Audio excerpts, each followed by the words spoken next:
जय हिंद दोस्तों। तो आज हम लोग जेईई मेंस 2020 का क्वेश्चन करेंगे जो कि फिजिकल केमिस्ट्री का क्वेश्चन है।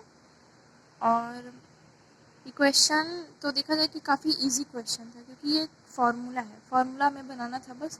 लेकिन ऐसा घुमा फिरा के एनटीए वालों ने दिया था कि क्वेश्चन समझ में आने के बाद भी नहीं समझ में आ रहा है। तो आज चलिए हम लोग इस क्वेश्चन का सोल्यूशन करते हैं, ठीक है।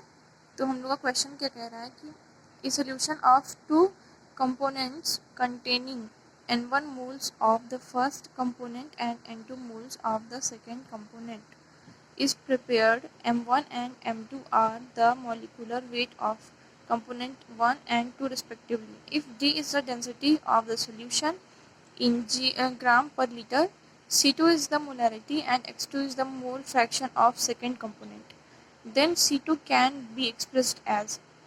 तो हमें क्वेश्चन दिया है कि कोई सोल्यूशन है, उसमें कंपोनेंट है n1 एंड n2 जिसके मोल्स हैं, ठीक है। कोई कंपोनेंट है, कंपोनेंट 1 कंपोनेंट 2 मान लेते हैं, n1 n2 उनके मोल हैं और मॉलिक्यूलर वेट हमारे हैं m1 and m2 sorry n1 and n2 उनके मोल्स हैं और m1 एंड m2 उनके मॉलिक्यूलर वेट हैं, ठीक है, कंपोनेंट के। और डेंसिटी जो है, सोल्यूशन की डेंसिटी हमारी 1 है।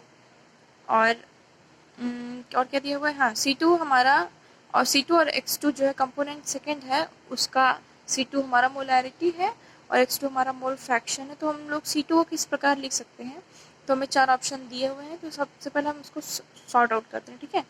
तो यहाँ पर माना यहाँ पर एक कंटेनर है, ठीक है, इसमें सोल्यूशन भरा हुआ है, ठीक है। एक हम यहाँ कंपोनेंट 1 मानते हैं, मैं कॉम लिख के 1 लिख दे रही हूँ, इधर एक कॉम लिख के 2 हो गया, ठीक है। Component 1 component 2। अब कंपोनेंट 1 के मोल है n1 मोल, कंपोनेंट 2 के n2 मोल्स, ओके। और मॉलिक्यूलर वेट है m1 और इसके मॉलिक्यूलर वेट है m2, ठीक है। इसकी पूरी डेंसिटी हमें कितनी दी हुई है, d, ठीक है।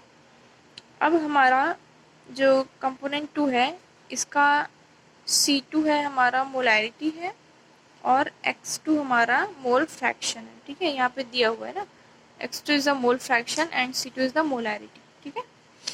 तो सबसे पहले हम लोग इस सोल्यूशन का वेट निकालेंगे, ठीक है। वेट की स्पेलिंग कुछ भी होती है, आप लोग समझ लीजिएगा, ये वेट है, ठीक है। तो इसका वेट हो जाएगा n1 इंटू, क्योंकि इसका वेट दिया हुआ है m1 m2 और मोल दिए हुआ है n1 and n2, molecular weight है m1 m2, ठीक है। तो हम लोग इसका वेट बराबर क्या होता है, वेट बराबर हमारा होता है मोल इंटू में मॉलिक्यूलर वेट, ठीक है। तो मोल n1 इंटू में हमारा m1 हो जाएगा, प्लस में n2 m2 हो जाएगा, तभी इन दोनों का टोटल वेट मिला करके इस सोल्यूशन का वेट होगा। इसके बाद ये तो हमारा वेट आ गया सोल्यूशन का, ओके। अब हम लोग x2 यानी कि अब हम लोग पहले मोल फ्रैक्शन निकालते हैं। कंपोनेंट 1 का मोल फ्रैक्शन निकाला हमने, x1 बराबर क्या आएगा, n1 upon n1 plus n2।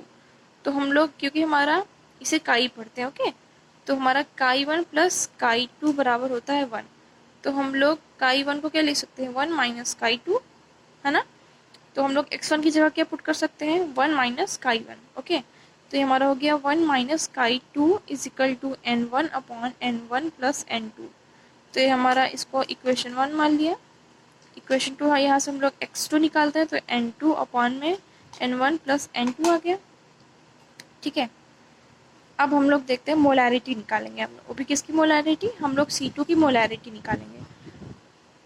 तो C2 की मोलैरिटी निकालने के लिए हम मोलैरिटी का फॉर्मूला क्या होता है, C2 क्योंकि हमारी मोलैरिटी है कंपोनेंट 2 की, तो मोलैरिटी इज इक्वल टू होता है हमारा मोल्स, यानी कि C2 का है तो n2 मोल्स है, इसके moles into 1000 into millilitre upon में मिलीलीटर में वॉल्यूम होना चाहिए, और वॉल्यूम तो हमारा दिया नहीं है, हाँ ठीक है। तो हम लोग को वॉल्यूम तो दिया नहीं हुआ है, तो वॉल्यूम हम लोग निकालेंगे। तो वॉल्यूम बराबर हमारा क्या होता है,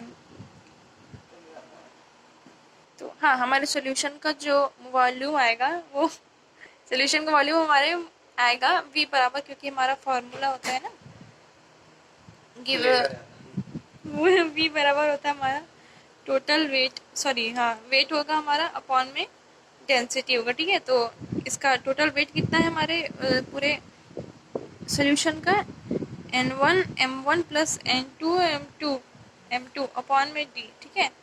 तो हम लोग यहाँ वैल्यू पुट कर देंगे तो हमारा डी जो है ऊपर चला जाएगा। ठीक है, तो ये हमारा N1 M1 plus N2 M2 into में ऊपर डी आ गया।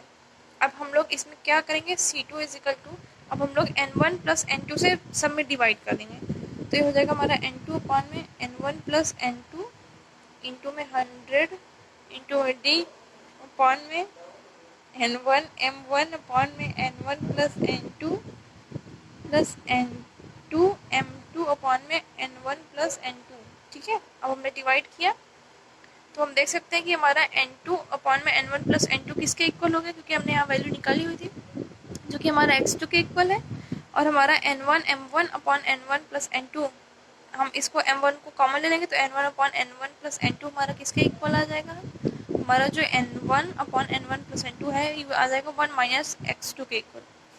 ठीक है, तो हम लोग C2 के इक्वल अपनी वैल्यू को पुट कर देंगे, तो इसकी जगह पर हम लोग जो हम लोगों ने इक्वेशन 2 बनाई थी उसको पुट करेंगे, तो हमारा हो जाएगा x2 into D into 1000 upon में N1 upon N1 plus N2 की जगह पर हम लोग क्या पुट कर देंगे 1 माइनस x2 इंटू में हमारा हो जाएगा M1 प्लस में N2 की जगह पर क्या हो जाएगा हमारा x2 M2। ओके, तो अब हम लोग इसके बाद C2 बराबर हमारा क्या आ जाएगा x2d इंटू 1000 अपॉन में हम लोग जब पूरा करेंगे यहाँ पर तो हमारा 1 आ जाएगा, सॉरी M1 आ जाएगा, प्लस में हमारा x2 कॉमन आ जाएगा और हमारा M2 माइनस M1 आ जाएगा। ठीक है, जो कि हमारा आंसर। काफ़ी सारे बच्चों ने क्वेश्चन गलत कर दिया था जो कि बहुत इजी था, लेकिन थोड़ी सी लैंग्वेज इधर उधर थी, बाकी क्वेश्चन इजी था। तो इसका सही ऑप्शन हमारा आ जाएगा option C. Okay, thanks for watching, subscribe जरूर कर देना।